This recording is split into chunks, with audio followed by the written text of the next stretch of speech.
So one of the common issues of gaming these days is toxicity from plausible deniability. In League of Legends, for example, it's possible to lose a game through no fault of your own. A duo queue disconnects, and you're probably going to lose that 3v5. But the consequence of such a feature is people will ascribe many of their failures onto the players around them. Everyone in League has met the 0-8 Yasuo player that blames the AD carry for not roaming to gank mid pre-level 6. In PlanetSide, I think there's a degree of this as well. With no ability to obtain weapons or vehicles from other factions, victim complexes and the like can crop up because they can't be readily disproven. There's also the risk that people may be more prone to complain about equipment rather than go through the effort of verifying, because it's probably more time-consuming, not rewarding, and there's often going to be some degree of deniability anyway. Usually statistics represent a trend that's happening, but don't necessarily explain it on their own. For example, one of the common counterpoints I hear to complaints about Vanu weapons is that VS attracts older and more competitive players, and that would of course affect the weapon statistics and balance arguments, which also comes back to inflame the plausible deniability. It can't technically be disproven that something is overpowered either, so both sides end up with a sense of vindication. That's why I like numbers that are a bit less open to interpretation, but there's also a risk to that as well. In Hearthstone streaming and the like, it seems there's some appeal to backseat driving, and maybe it's one of the reasons League never added in a 1v1 blind pick ranked queue, even though they have a map for it. There's a sense of vindication offered when someone technically can't be proven wrong, or at least not quickly and conveniently. While I don't expect it to happen, what I think would be interesting is if captured tech plants or amp stations granted you some limited-use vehicle loadout options. For example, if you captured a TR amp station, you get 3 tank tokens where you substitute your faction's NBT for a Prowler with an upgraded loadout if you want to.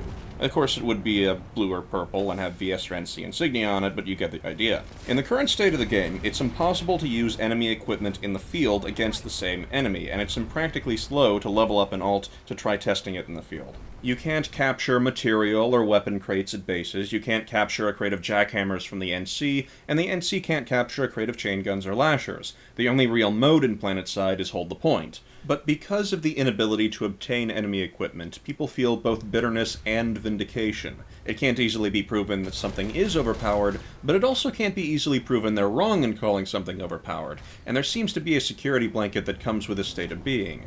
What would be interesting is seeing if the people that say the Mag Rider is overpowered, for example, jump at the ability to obtain one and could consistently obtain higher scores when using it, though I wonder if they'd avoid that situation after a few failed attempts.